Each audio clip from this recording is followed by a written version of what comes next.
Assalamu alaikum. Hello and welcome to the Voice of Islam Living History program. My name is Dr. Mohammed Iqbal and I'll be your host for this program.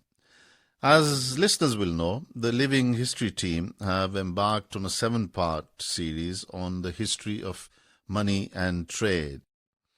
In the modern world, there is a common saying, especially in the West, that money makes the world go round. The phrase basically means that everything in the world would stop without money, and to some extent, this statement is true. Without money, you cannot afford a shelter on your head, buy the food to survive, or go from point A to point B, etc.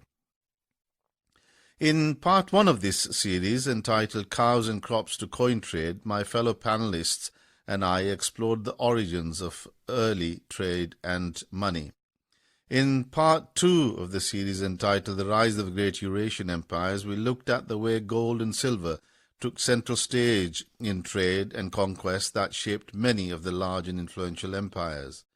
In part 3, entitled Worlds of Conquerors, Prophets and Reformers, we looked at the role religion played in shaping empires and trade between nations and empires. In particular, we looked at the rise of Christianity and Islam and their impact on the world.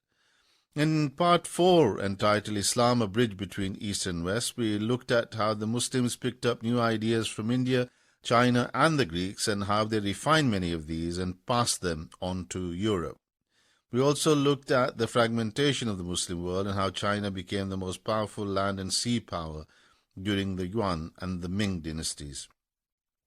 In part 5 of the series, The Making of a European World, we looked at the rise of the various European empires and the decline and subjugation of the Muslim and Chinese civilizations. We also looked at the rise of France, Germany and the United States that came to challenge Britain's hegemony in the world that was dominated by Europe. In part 6 of this series, entitled The Clash of Capitalism and Communism, we looked at the clash of capitalism that led to 2 world wars and the rise of the United States as the superpower and the confrontation with communism. We also explored the tensions and conflicts between the West and the Muslim world and between the West and China and Russia, and the critical role played by currency wars and trade wars. In today's program, which is the final part of the 7-part series on the history of money and trade, this program is entitled The Birth of a New World Order. To explore the fascinating developments in relation to this, I'm once again joined by my panelists, Arif, Ahmad and Ahmad. Assalamu alaikum to both of you. Assalamu alaikum. So before we go on to cover this sort of final topic, just a little background introduction. In the last program, we touched on the work of the great geostrategist Sir Halford Mackinder.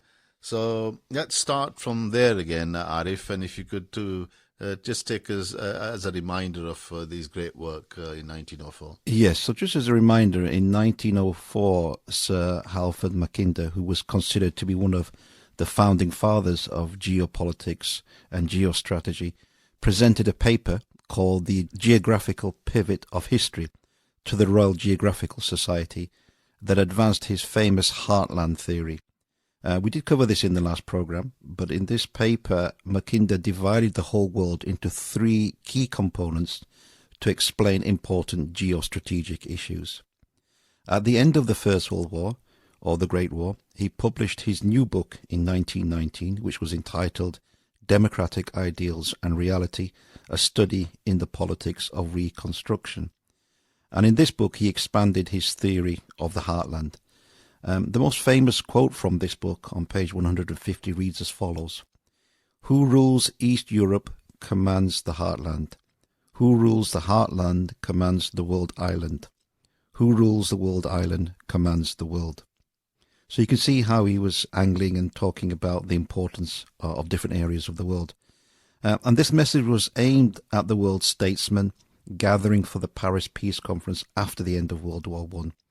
It highlighted the importance of Eastern Europe as a strategic route to the heartland, thus the need to have buffer or a strip of states to separate Germany and Russia. The vital question was how to secure control for the heartland, And throughout the 19th century, the Western powers had combined, usually successfully, to prevent the Russian expansion and domination. Mackinder had held that effective political domination of the heartland by a single power had been unattainable in the past because of geological and geographic considerations. However, Mackinder outlined the following ways in which the heartland might become a springboard for global domination in the 20th century. Firstly, he suggested that a successful invasion of Russia by a West European nation, most probably Germany, as it happened to be in Second World War anyway, Mackinder believed that the introduction of the railroad had removed the heartland's invulnerability to land invasion. In Mackinder's words, who rules East Europe commands the heartland. The second point he made is that a Russo-German alliance was something to be feared, and before 1917, both countries were ruled by autocrats, the Tsar and the Kaiser, and both could have been attracted to an alliance against the democratic powers of Western Europe. The US was isolationist regarding European affairs until it became a participant of World War I, as we discussed in the previous program. Germany would have contributed to such an alliance, its formidable army and its large and growing sea power. But again, we saw that the Second World War ensured that Germany invaded Russia, and so that was not to happen in terms of an alliance. And then the final point, which is important for our current world affairs, he suggested conquest of Russia by a Sino-Japanese empire. Now, it doesn't have to be conquest, as we'll see, but you can see he was talking about a merging of an Asian power and Russia as well. So the combined empire's large East Asian coastline would also provide the potential for it to become a major sea power. One of Mackinder's personal objectives was to warn Britain that its traditional reliance on sea power may have been very useful to conquer non-European nations. However, it would become a weakness as improved land transport opened up the heartland for invasion and or industrialization. With this in mind, perhaps it was inevitable that World War I took place, and by drawing in the United States, Great Britain got the outcome it needed. So, Munir, we covered briefly the League of Nations creation, but just take us through the importance of that. Yeah, President Woodrow Wilson of the United States, whilst working out the peace treaty in the Palace of Versailles, with 51 other nations, suggested the setting up of a council called the League of Nations, so that wars could be prevented. But as we saw in the last programme, this proved to be a pipe dream. The Second World War proved to be even bigger. It was the largest and the bloodiest conflict in human history, resulting in the death of over 55 to 60 million people, including 17 million Soviet citizens, and transforming the international order. And after the Second World War, the United States was the dominant economy and positioned itself as the leader of the free world, and committed itself to containing communism, known as Truman Doctrine, and lent support to countries fighting wars against communist revolutionaries.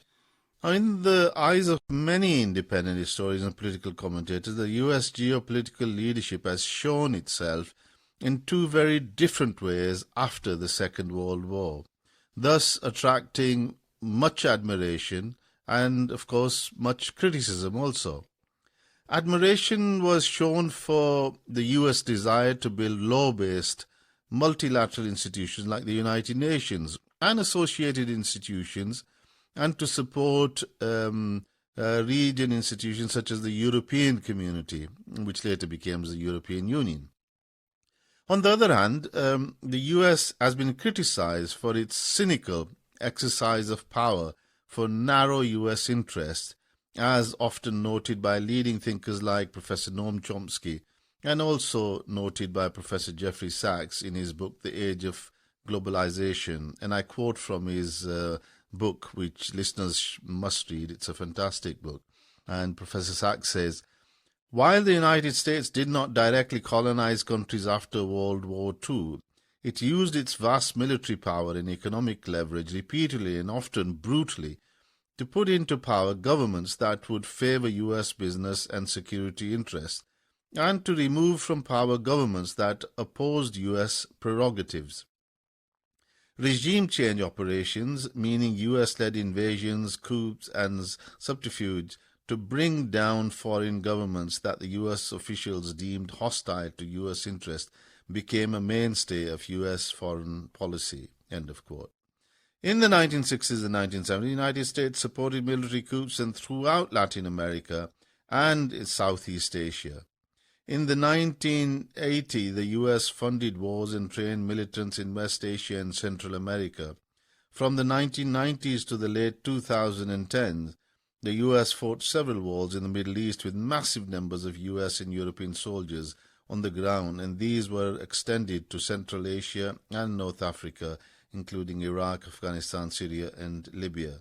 So you can see where the admiration and criticism lines are drawn, Arif. Yes, and if we take one of the main wars, which was the Gulf War, so in the run-up first Gulf War against Iraq in 1991, the then President of the United States, George Bush Sr., had declared to the United Nations that the US was setting out to create a new world order.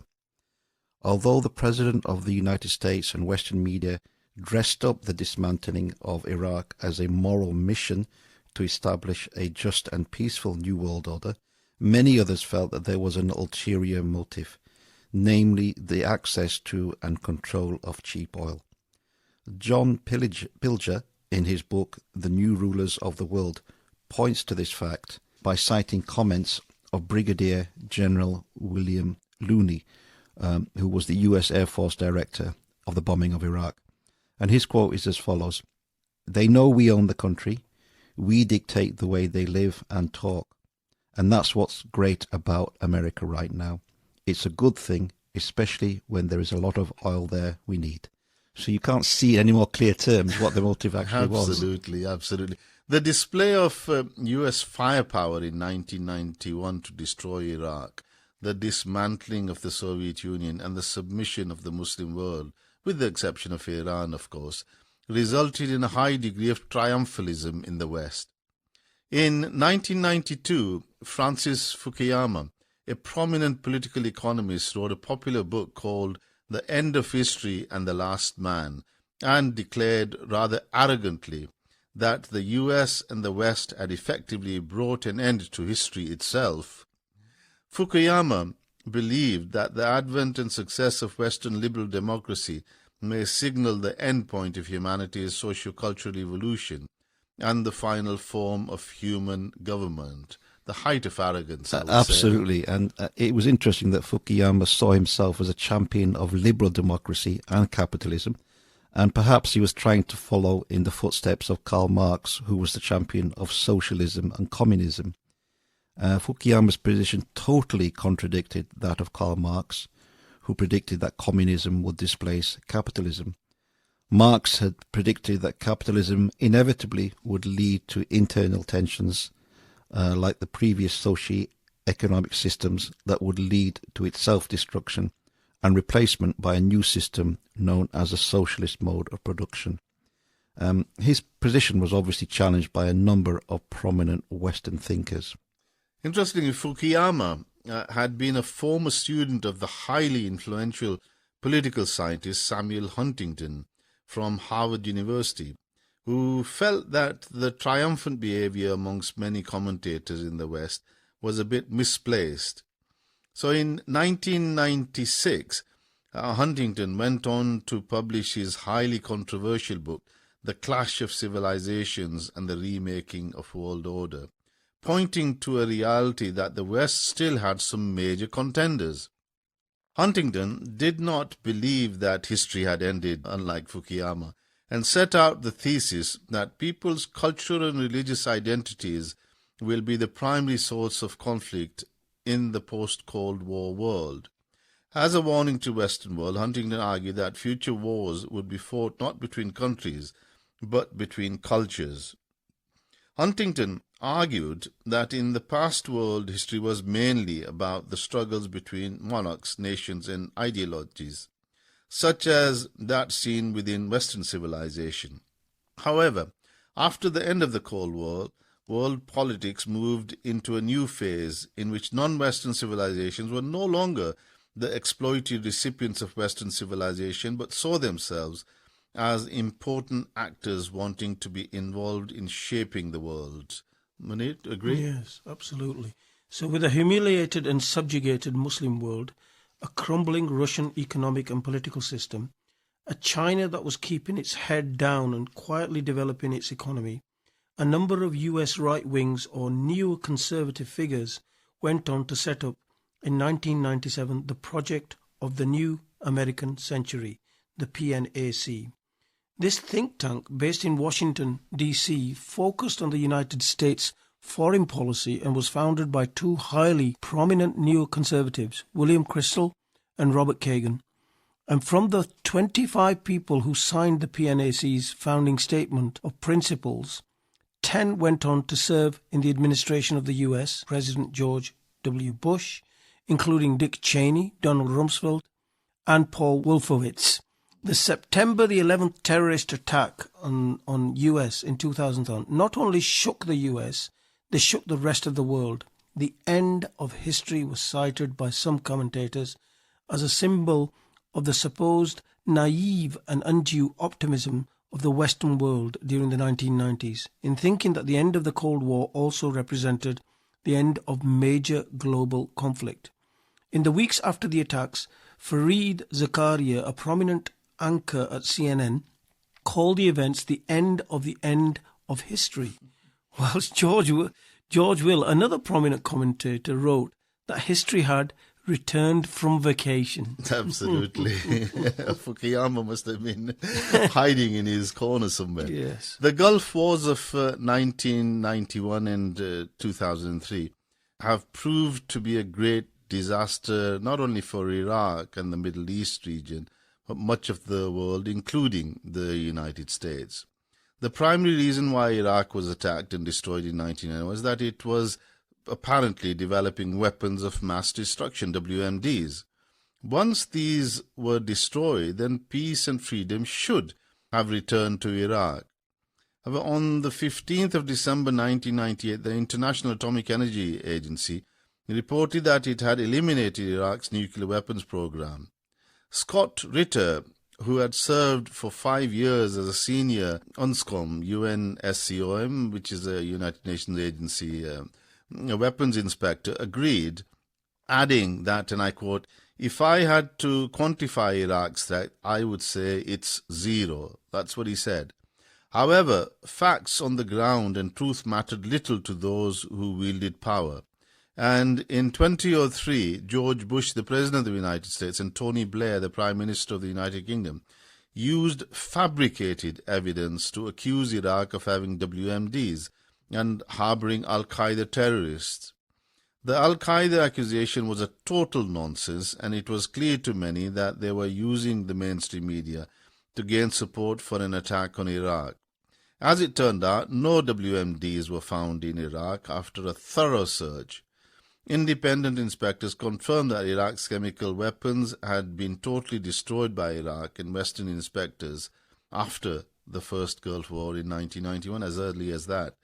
So, terrible level of lying. Absolutely. And although we now know there were no weapons of mass destruction in Iraq, the effects of WMDs can be devastating. Just ask anyone who witnessed Hiroshima or Nagasaki, where the atomic bombs were dropped on, of the Solomon Islands, where the US tested the WMDs. Perhaps something which is less known is that during the Gulf War, Western powers were shown to be complicit in using depleted uranium, which is a weapon of mass destruction, against the Iraqis in a form of nuclear warfare. Now, reliable reports emerged that showed a dramatic jump in miscarriages and premature births amongst Iraqi women, particularly in areas where heavy US military operations occurred, such as in Fallujah. Official Iraqi government statistics also showed that prior to the outbreak of the first Gulf War in 1991, the rate of cancer cases in Iraq was 40 out of 100,000 people. But by 1995, it had increased to 800 out of 100,000 people. That's a 20-fold increase. and by 2005 it had doubled again to at least 1,600 out of 100,000 people. And current estimates show that the increasing trend is continuing. Now, Professor Doug Rock, who is the US Army physicist who was given the responsibility of cleaning up the nuclear contamination in Kuwait following the use of depleted uranium weapons by the US forces, made the following comments in Pilger's book. And he stated as follows: in the Gulf War, well over 300 tons were fired. That's 300 tons of depleted uranium. An A-10 Warthog attack aircraft fired over 900,000 rounds. Each individual round was 300 grams of solid uranium-238.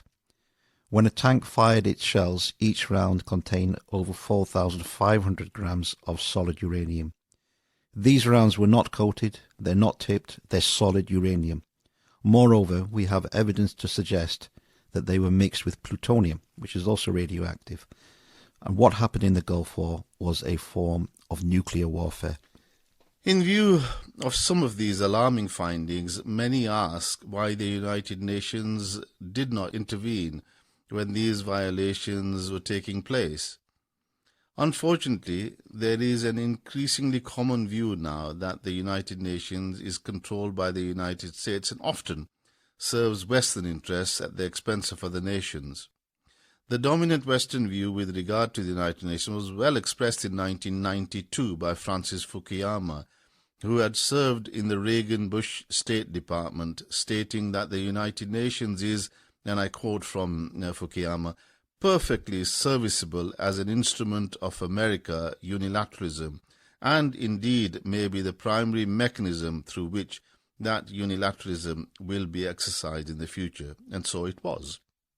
His prediction proved accurate, presumably because it was based on consistent practice going back to the early days of the United Nations. At that time, the state of the world guaranteed that the UN would be virtually an instrument of US power.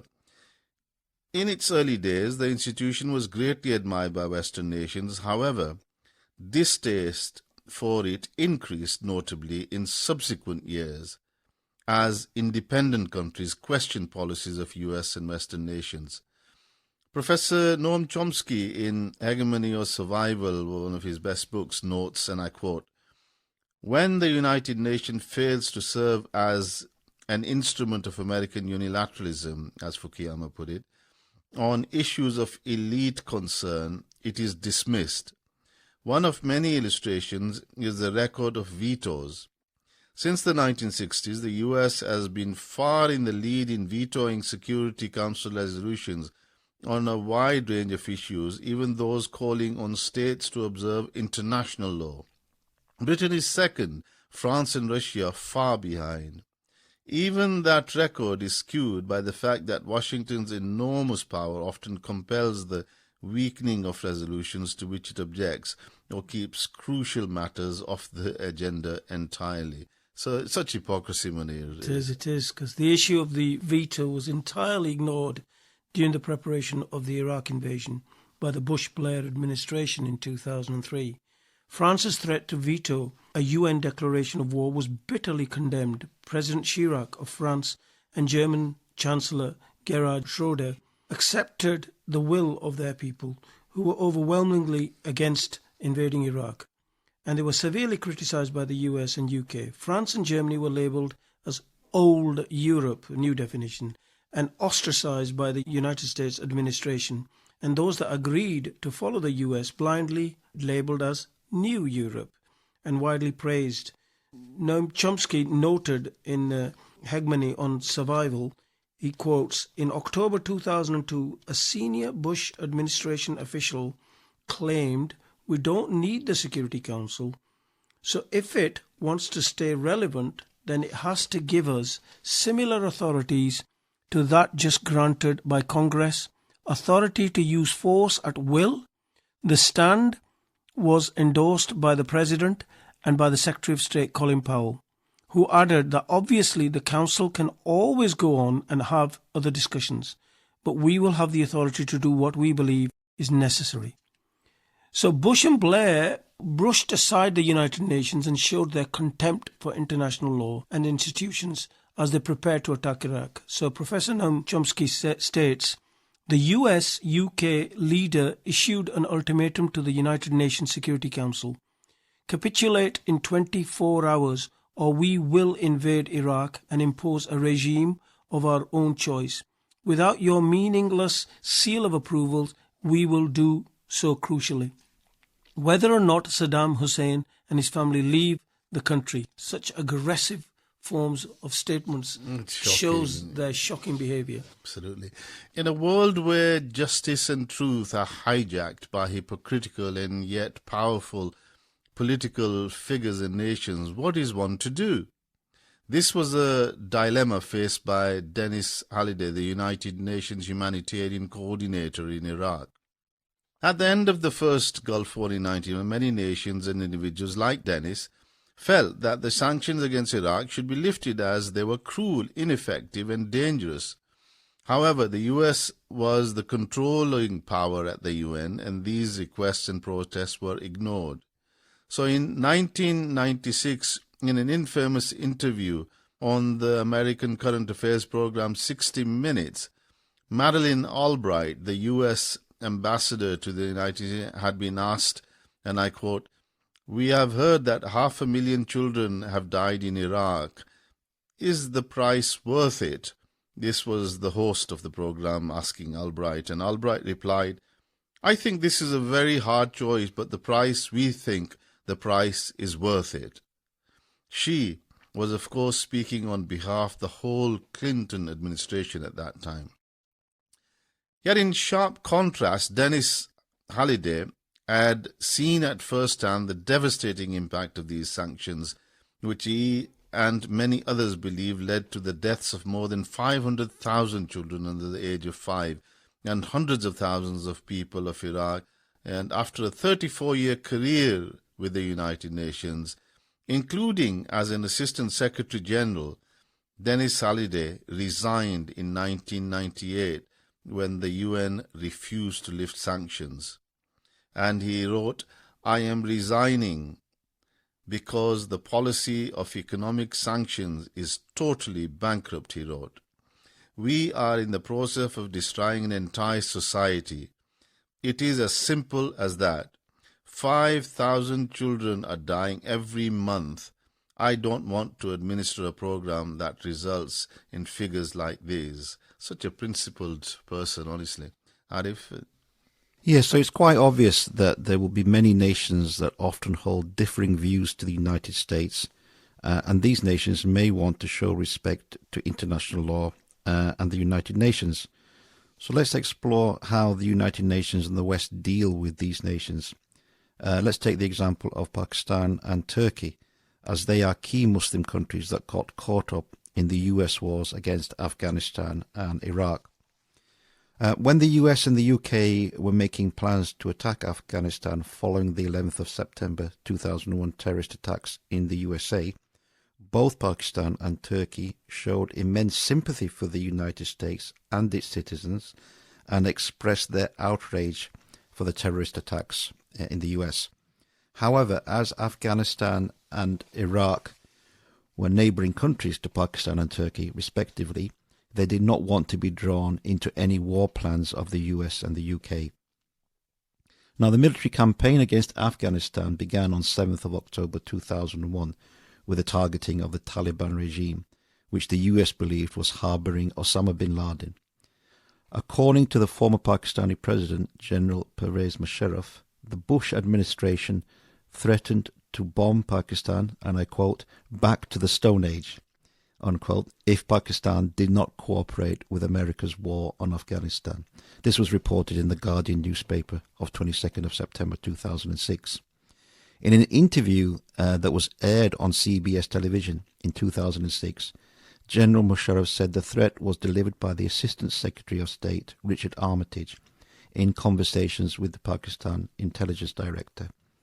General Musharraf told CBS he was stunned at the bluntness of the US approach in the aftermath of the attacks, and so he had no choice but to comply with the US demand.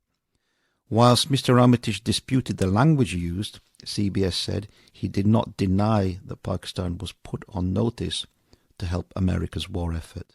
Now we'll carry on with how Turkey was dealt with, but this is probably a good place for us to stop for part one.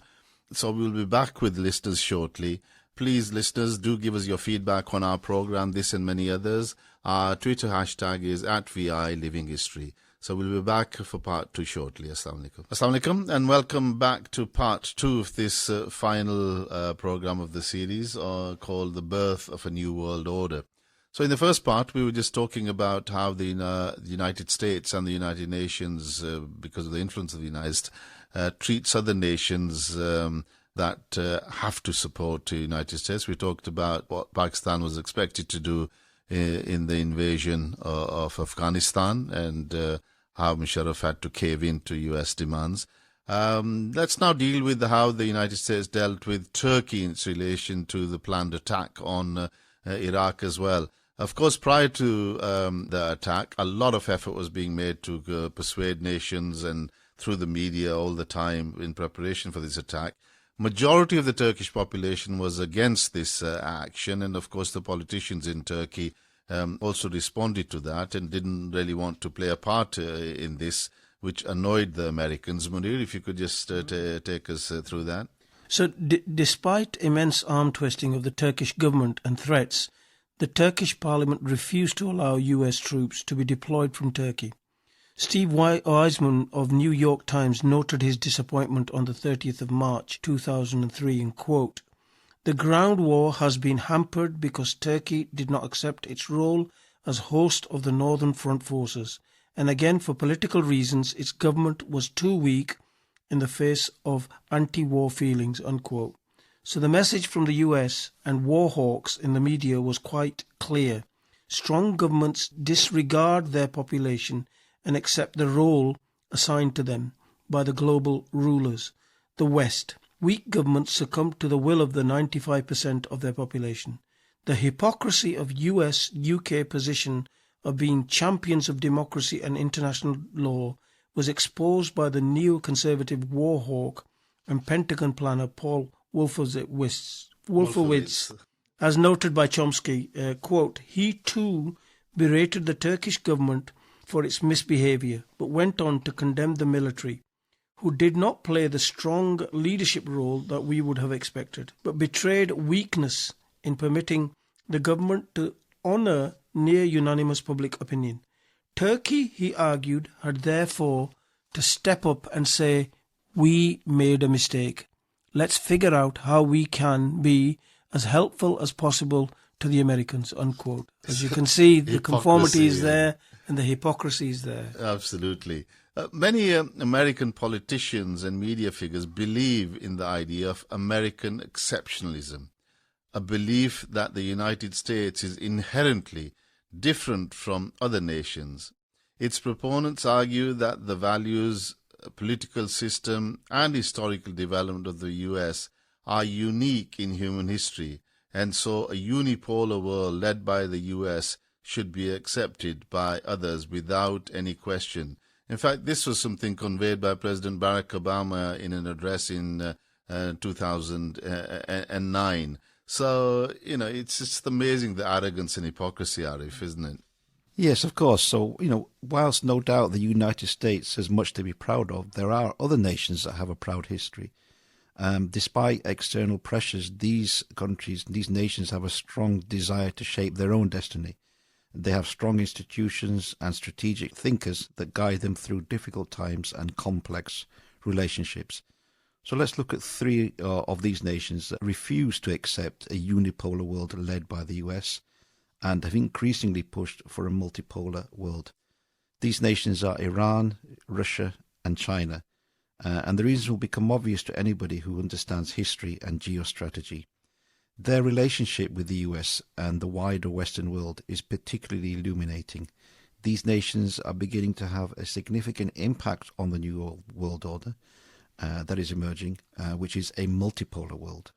Now, Iran or ancient Persia has a rich history, which we've covered in many of our programs in the Living History, and modern Iran has had a complex and tense relationship with the West, especially the United States since the Iranian Revolution of 1979.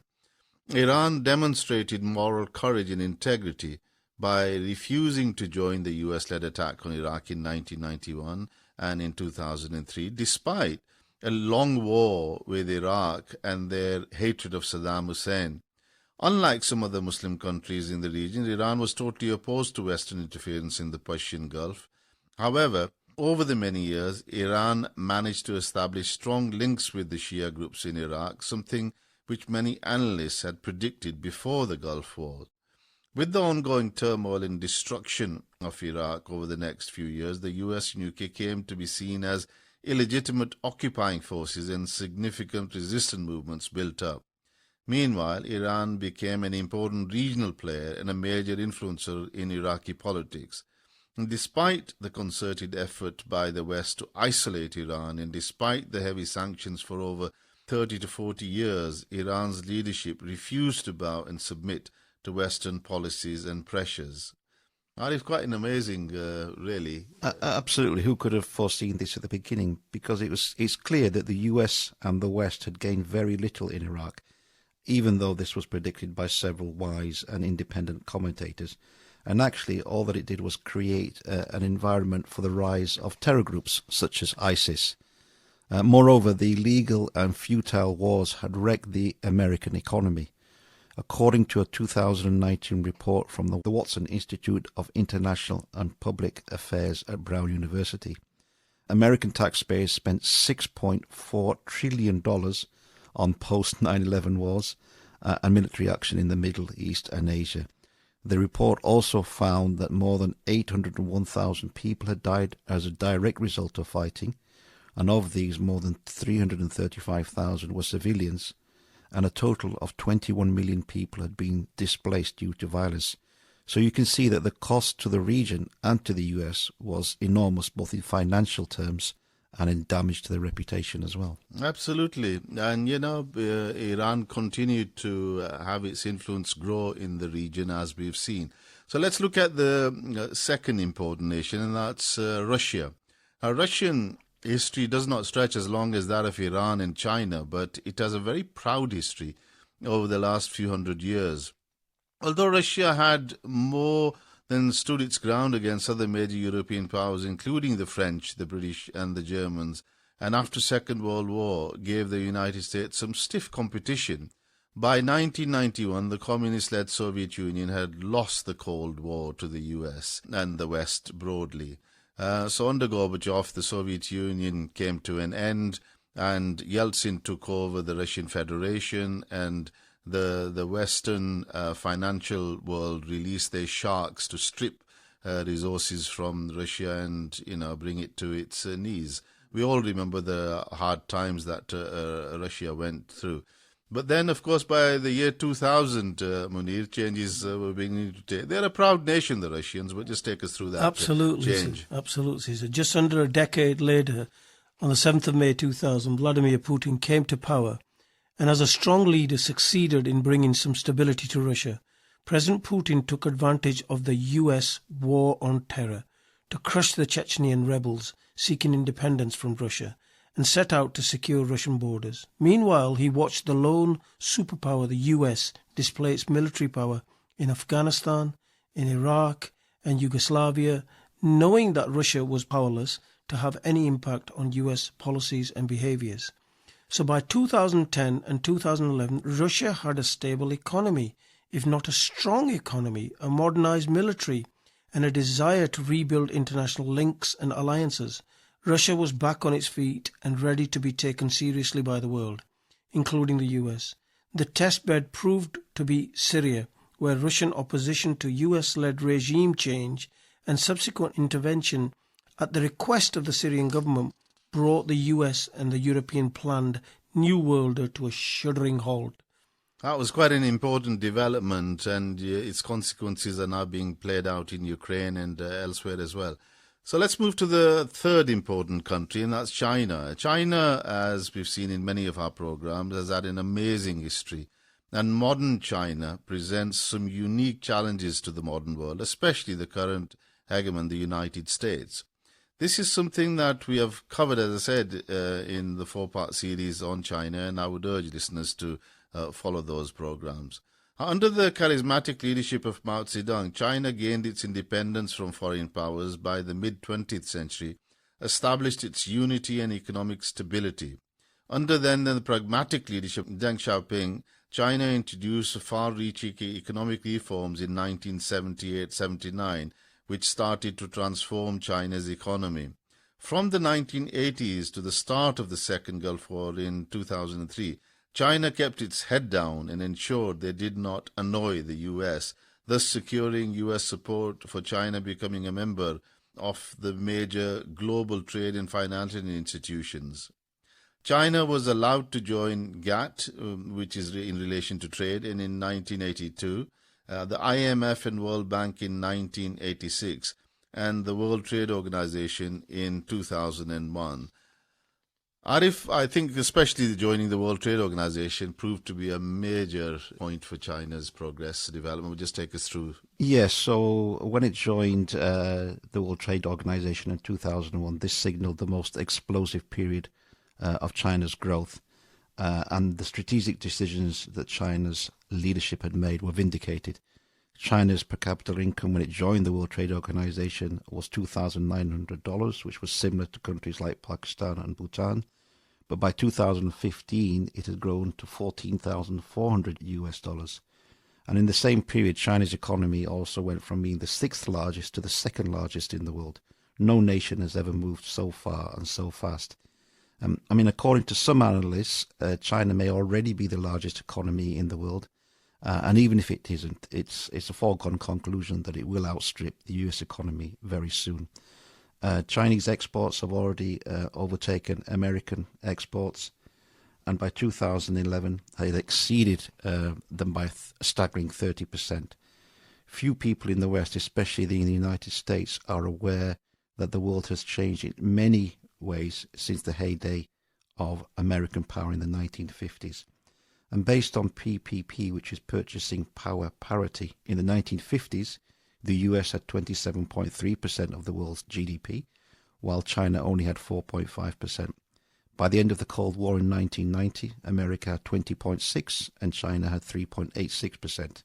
However, by 2018, the US has 15% and China has 18.6%. So you can see the enormous growth that's happened in a relatively short period of time. Now, one of the main benefits of this is that, according to the World Bank, more than 850 million Chinese people have been lifted out of extreme poverty. China's poverty rate fell from 88% in 1981 to 0.7% in 2015. And by 2020, China had eradicated poverty across the whole nation, something that no one could ever have dreamed of. This is really quite an amazing situation. And, all these three nations have stood up and developed their nations, but stood up to, Western pressures as well. Now, in 2013, the Chinese President Xi Jinping launched the very ambitious Belt and Road Initiative called the BRI, a global infrastructure development strategy that revives the old Silk Road's trade. In May 2017, 68 countries representing two-thirds of the world's population and half of its GDP gathered in Beijing for the first Belt and Road Initiative summit. This gathering of Asian, European and African leaders symbolized the launch of the largest coordinated infrastructure investment plan in human history. Collectively, the assembled governments pledged to spend trillions of dollars in the coming decade to connect the world's largest population centers in a constellation of commerce and cultural exchanges, a new Silk Road era. Really ambitious plan, Munir. Yeah, so the new world order, being shaped by Western world, now had an Asian challenger, and China was now ready to assert its authority. Kishore Mahbubani, a highly respected diplomat and author of Has China Won, he writes, "Now it is China, not America, that is taking the lead in building a new multilateral architecture, including the Asian Infrastructure Investment Bank, the AIIB, and Belt and Road Initiative, the BRI. America opposed both of these initiatives. This didn't stop many of its key friends and allies from joining them. The UK, Germany, India and Vietnam joined as founding members of the AIIB, which is proving itself to be a better governed institution than the IMF and the World Bank, and its standards of corporate governance is higher and more transparent. In 1997, Zbigniew Brzezinski, fearful of what he called the challenger civilization that Mackinder talked about, wrote, and this is a quote from his book, The Great Game as well, "Eurasia is the axial supercontinent. It is imperative that no Eurasian challenger emerges capable of dominating Eurasia, and thus also of challenging America." These warnings were not too different from those of, as I say, Sir Halford Mackinder to the British establishment in his paper of 1904 and his book of 1919, which pointed to the dangers of Russian-German axis or a Sino-Russian axis, as I pointed out earlier. Over the last few decades, Russia and China have formed an alliance that grows in strategic importance to the leaders of both nations every day. Meanwhile, Iran has signed a significant 25-year development deal with China, the world's second-largest economy. China will soon, as we mentioned earlier, be the largest economy. Whilst Russia is not in economic power, it is a military giant, and combined with Iran's vast energy resources, these three nations pose a formidable challenge to the US and the West as a whole.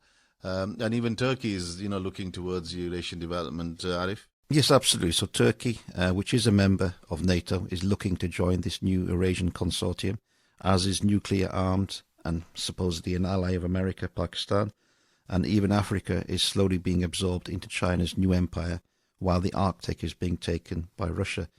Now, many economic and political commentators believe that the US cannot possibly compete under current conditions with a Eurasia that has fallen under the spell of military competent, economically vibrant and culturally appealing Eurasian powers.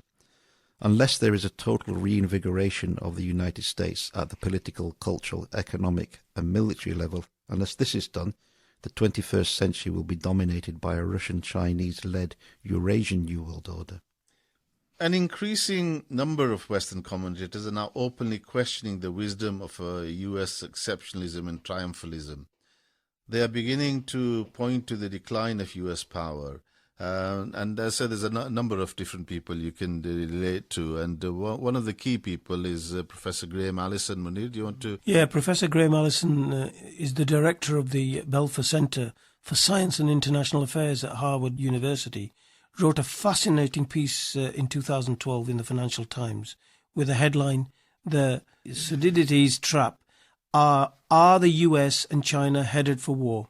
And in relation to the war between the Greek states, Thucydides had stated it was the rise of the Athens and the fear that this inspired in Sparta that made war inevitable.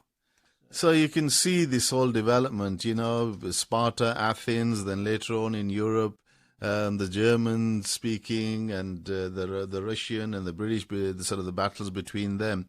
And now you've got this sort of ongoing battle between a nation power and US and maybe other powers as well. As a warning and perhaps as a wake-up call, Samuel Huntington in The Clash of Civilization pointed out in 1996 that the Western belief in the universality of the West's values and political system is naive. He also believed that there would be a major shift of economic, military and political powers from the West to the other civilizations of the world, most significantly to what he identified as the two challenger civilizations, Cynic meaning the Chinese and Islam meaning the Muslim world. Perhaps he should have included the Russian Orthodox Christian civilization also, which increasingly sees itself alienated from the Western world and pivoting to the East. Broad generalizations are not always useful, especially when it comes to looking at the interaction between the Muslim world and the West. Huntington saw the whole of the Muslim world as a challenger to the West, but in reality, most of the Muslim world is in the pockets of the West, especially the wealthiest Gulf states, and the only one standing up to the Western world is Iran. Arif, that was shown in the Syrian war. Absolutely. So to those who are familiar with history and who have a deep understanding of geostrategic developments, the recent Syrian war, which is obviously still ongoing, was a sort of phase 3 of the Gulf Wars, and it's shown the failings and the fault lines across several important regional and global players. This conflict has laid bare the deep mistrust and divisions that exist within the Muslim and the Christian worlds. And in the Syrian conflict, you had a predominantly Muslim country being dismantled and degraded by other Muslim countries, notably Saudi Arabia, Qatar and Turkey, through Al-Qaeda-linked jihadist rebels whom the West promoted as monsters. You had innocent Syrian Muslims and Christians being killed by jihadi fighters who were being supplied by Western Christian nations through their Muslim affiliates in the Middle East. And you had nationalist Sunni Shia soldiers fighting militant jihadist Muslims and Western military. And so in effect you had a proxy war between Saudi Arabia and Iran, and ultimately you had a proxy war between the US and Russia. So it's a complete mess and truly a nightmare scenario for the poor Syrians. And it's very much apocalyptic and perhaps a forerunner to Armageddon and maybe the Third World War. Absolutely. I mean, the Middle East is and has been one of the most important and yet troubled regions, as we covered in our 4-part series on the Middle East as well, so listeners should follow that. Apart from its importance as the main provider of energy supplies that keep the world going, it is a region that is responsible for much instability and military conflicts. It is a region of the world that gave us some of the greatest religious figures that we revere, and it is a region that could decide, as Arif has said, the future of humanity. It is said to be the setting for Armageddon, a prophecy on which Jews, Christians and Muslims agree, a battle that will bring about great destruction. Now, this view is not just based on what secular academics and media pundits regard as outdated religious interpretations. It's based on hard reality of modern politics and geostrategic thinking. Take, for example, the euphoria of the white evangelical American Christians in getting Donald Trump elected as the President of the United States. The election of President Trump in 2016 was on the back of massive support from Christian fundamentalists in US, who saw Trump as someone to deliver on biblical end-of-days prophecy. Also, it is believed that President George W. Bush tried to sell the invasion of Iraq in the winter of 2002 to French President Jacques Chirac using biblical prophecy. According to President Chirac, George Bush called him by phone and said that when he looked at the Middle East, he saw Gog and Magog at work, and thus unfolding of biblical prophecies. Now, neither Chirac nor his office had any idea what the hell Gog and Magog were, so they asked the French Federation of Protestants, who rang up a professor in Switzerland, to find out for them what all this was about. So, Munir, from a religious point of view, sort of Second Coming has been debated for a long time. Yes, it has. So, from a religious point of view, although 2,000 years of waiting has passed, the Jews of the 21st century are still waiting for the coming of the Messiah, preceded by Prophet Elijah, riding his chariot from the skies. The Christians are waiting for the second advent of Jesus, the Son of God, Messiah, again descending miraculously from the skies, thus making the rapture an end of times. A majority of the Muslim world are waiting for the coming of the Messiah and Mahdi, or the second coming of the Prophet Jesus, Messiah, and the Mahdi, the guide, descending from the skies and thus marking the end of times. And in contrast, the Ahmadiyya Muslim community is the only community that holds the view that no one ever comes from the skies. They believe that God has already raised a reformer, a savior, the Messiah and Mahdi, but as in the case of previous prophets, he has faced immense opposition. So revival and reformation are very common themes amongst the world's major religions. The second advent of the Messiah, of the Anointed One, who is going to revive the faith, is a hot topic of discussion. Over 2,000 years ago, the Jews awaited the Messiah to free them from bondage and revive the faith in accordance with the glorious and colourful prophecy. When Jesus Messiah actually came, they rejected him, claiming he was an impostor. And according to traditional Jewish interpretation, the Messiah would only come after the prophet Elijah or Elias would descend from the heavens. However, Jesus explained that the spirit of Elijah had already descended in the form of John the Baptist, and there will be no opening up of the heavens and no chariots and angels rushing down to earth. Now, in a similar interpretation, the Ahmadiyya Muslim community believes that the Messiah and Mahdi figure has already come in the form of Mirza Ghulam Ahmad of Qadian, who was born 1835 and died in 1908. And no one will come from the skies. Moreover, they claim that the world will not come to an end, but if the world continues to mock and reject the promised Messiah and Mahdi, then a severe punishment will come from God, including the Battle of Armageddon. The founder of the Ahmadiyya Muslim community claimed that his mission was twofold: to bring about the Reformation revival of Islam and to unite all the major religions of the world. This explanation was rejected by Orthodox Muslims as they expected a military Messiah coming, just as in the sort of past during the rise of Christianity. Now, since its origins in 1889, the Ahmadiyya Muslim community has grown enormously and now spans over 210 countries, with members exceeding tens of millions. The community is seen by many as the most dynamic and fastest growing international revival movement within Islam. And like all reformist communities that challenge the orthodoxy, the Ahmadiyya Muslim community has had to face high levels of prejudice and persecution in several Muslim countries. As they say, time waits for no one, and it is possible that some Jews, Christian and Muslim will keep looking to the skies for another 2,000 years for the Messiah to send.